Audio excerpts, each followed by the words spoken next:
We're coming to you from the Constitutional Court in Braamfontein in Johannesburg. Welcome to the Art Bulletin. Bridges is a photographic project by two lensmen from completely different backgrounds, focusing on one subject matter, religion and worshipping. The exhibition by essays Andrew Shabangu and Renee Paul Sauvignon from the Reunion Islands is currently on at the Durban Art Gallery until the 27th of January. Renee Paul and myself met in Mali, Bamako, during the African Festival of Photography. And both of our presentation at the time were around this this idea of our daily lives. And in a way, we were attracted to each other's work. And then since then, we decided to work together on a common theme. And since both of us in our exhibition, the time in Bamako, were tackling the daily life, so we decided to work on this idea of spirituality. Graduating fourth-year students from the Wits School of Art will be showcasing their works in an exhibition titled New Work 12. The exhibition, which marks an important part of an art student's journey, which is their graduation, opens on Wednesday at the Wits Art Museum. The New Work 12 is an exhibition of the work of graduating fourth-year fine arts students from the Wits School of Arts Division of Visual Arts. Officials say New Work 12 can be seen as a statement of intent, a sign of what is to come from a group of talented young artists. The works on exhibition are said to be diverse, innovative and challenging. Some well-known graduates of the Division of Visual Arts program include Tracy Rose, Senzeni Mahasela, Clifford Charles, Jane Alexander, to name but a few. New Work 12 opens at the Wits Art Museum Basement Gallery on the 17th of this month. Students of the South African Roadies Association, OSARA, had a rare opportunity to interact with Linkin Park's production manager and director of touring, Jim Digby. Digby shared his production knowledge and skills with the students. The technical difficulties of doing a show are insurmountable. That's why you have such great professionals on the road with you, so that everybody has their own specific place. And everybody should be an expert in that specific place. And to manage that is just to allow everybody to do their job well. What tools do you need? How do you need to, what can I do to make your job easier, to make sure you have everything you need to do a good job? It's real easy to get a job working in this industry. It's real hard to keep the job. You have to not only are you dealing with others' personalities, but you're also dealing with your internal self and dealing with the elements that you're, confronted with on a daily basis. The 14th annual Plat Africa Design Competition, which has unearthed some of the most innovative products that incorporate platinum into their designs, announced their winners on Tuesday evening. From a platinum walking stick to a pair of platinum stilettos, the competition was on.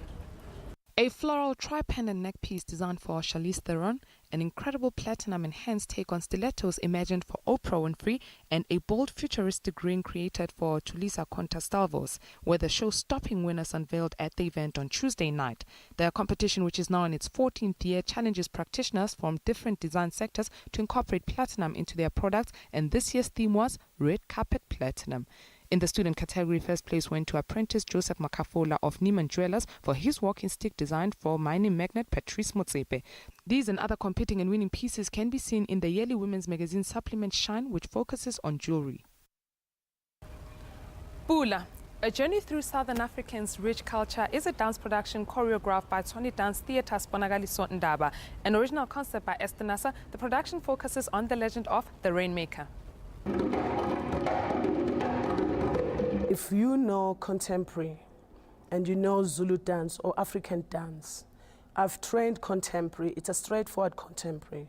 So what I have done throughout the years, I've taken contemporary and Zulu dance and I merged it together. So it's not sitting side by side. Yes, at some point in the piece you will see a straightforward African dance because I've put it there on purpose.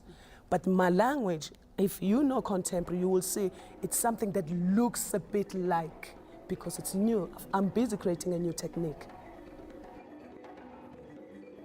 It's a series of frank and elegant portraits of young, creative and urbanized Afrikaners. It's a book by Rulo van Wyk titled Young Afrikaner, a Self-Portrait. It was launched recently at Hyde Park in Johannesburg.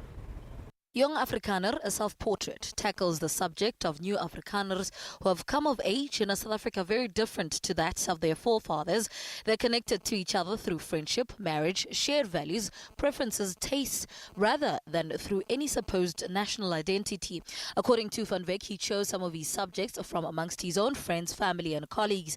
From a married gay couple who adopt a black child to a pint-sized young woman who is the voice of an Afrikaans rap rave band making waves globally, to an Afrikaner man who becomes a sangoma. It's an exhibition that includes graphics and contemporary art installations. That's French artist and fashion designer Fred Sethal's Constellations, which is currently on at the Alliance Francaise of Pretoria. It started in July in Cape Town, where Fred Sethal came to give workshops, lectures, conferences, train young South African designers and meet. And the second step was now in October when she showcased the collection, the haute couture collection she specially designed for Johannesburg Fashion Week last 25th of October. And after the fashion show, we said, no, let's put up an exhibition. And because the French Alliance of Pretoria was leading the project from the beginning, we said, no, why not do it here, you know? So that's how it came to life. The Art in Clay series of ceramics exhibition is currently underway in Franschhoek in the Western Cape. It opened to a weekend of classical music and a potter's market, among other things. The annual Art in Clay series of ceramics exhibitions is the brainchild of one of the doyens of South African porcelain, Franschhoek resident David Walters. Walters recently won the Merit Award at the Ceramics South African National Exhibition in Pretoria. Participating galleries include Artifact, the Ceramics Gallery, Ebony, the gallery at Grand Provence, Is Arts and Lamont Museum. These galleries will also be hosting unique exhibitions and talks with work on display by famous women potters from our past, Franschhoek artists, and some of South Africa's leading ceramicists. From the Constitutional Court in Braamfontein in Johannesburg, that's how we come to the end of today's Art Bulletin. We're back again with your leading art news tomorrow morning. Do remember to keep in touch in the meantime. Our email address is morninglive@sabc.co.za. Our Facebook page is The Art Bulletin, and in brackets, Morning Live. That Twitter handle is @The Art Bulletin. Until tomorrow morning, it's a goodbye from us.